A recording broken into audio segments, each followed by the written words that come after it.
Kataganang Buhay, Setyembre 2024. Maging tagatupad kayo ng salita ng Diyos at hindi tagapakinig lamang na dinadaya ang inyong sarili.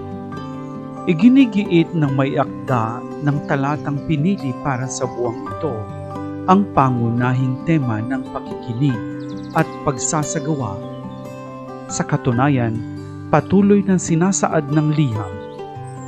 Ngunit sino mang nakatuon ang tingin sa sakdal ng batas, ang batas ng kalayaan, at nananatiling tapat dito, hindi tulad ng isang malilimuting tagapakinig, kundi isang nagsasabuhay nito, pagpapalain siya sa pagsasagawa nito. At ito mismong tungkulin na alabin at isabuhay ang kanyang mga salita ang nagpapalaya at nagbibigay sa atin ng kagalakan. Masasabing ang talata ng Biblia para sa buwang ito ang dahilan kung bakit ang pagsasabuhay ng kataganang buhay ay lumaganap sa buong mundo. Minsan sa isang linggo at pagkatapos isang beses sa isang buwan. Pumipili dati si Chiara Lubig ng isang sipi o pangungusap mula sa banal na kasulatan at nagbibigay ng komento dito.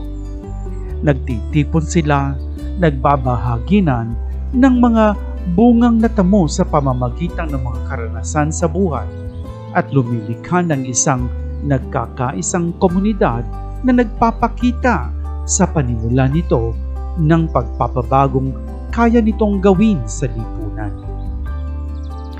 Sa kabila ng pagiging payak nito, naghandog ito ng isang mahalagang kontribusyon sa muling pagtuklas sa salita ng Diyos sa mundong Kristiyano noong ika-20 siglo, na naghahatid ng isang paraan para sa pagsasabuhay ng mabuting balita at pagbabahagi ng mga epekto nito.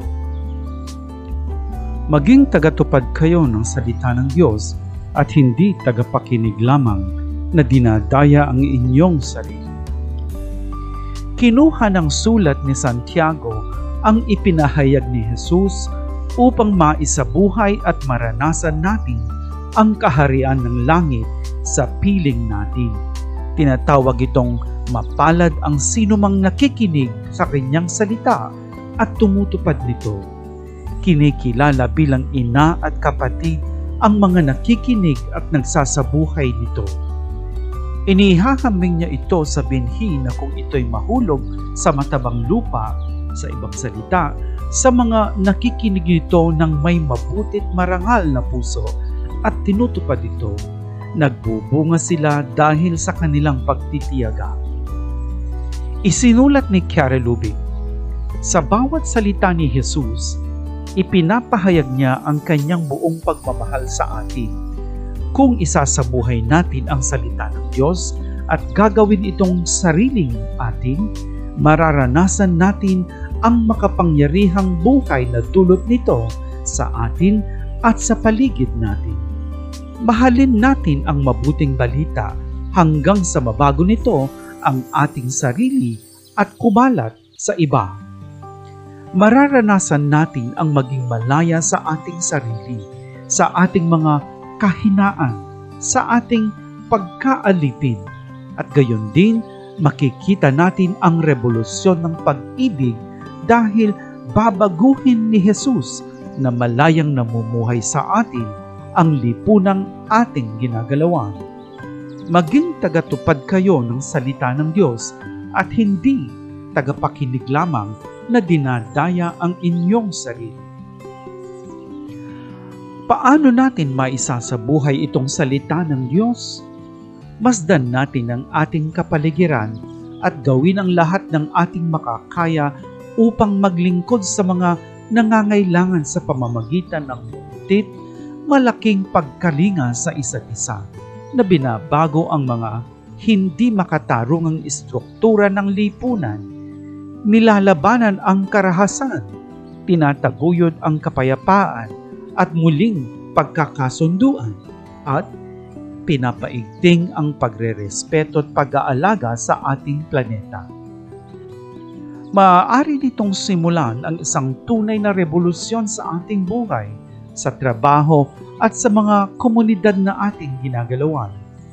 Nakikita ang pag-ibig sa mga aksyon sa lipunan at politika na naglalayong bumuo ng isang mas mabuting mundo.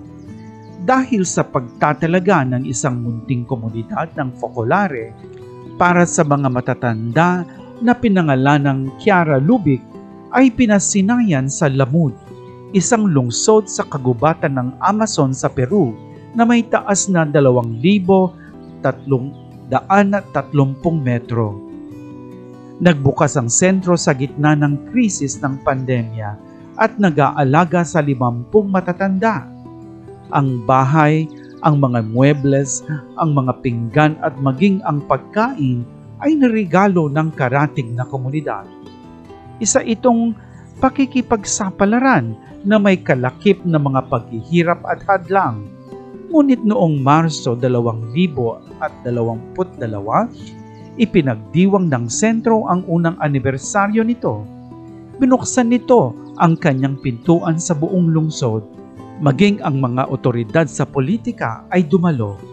Ang 2 araw na pagdiriwang ay nagtala ng mga bagong voluntaryo, mga matatanda't bata, na naisalagaan ang mga nalulumbay na lolo't lola upang sa gayon ay palawakin ang kanilang pamilya.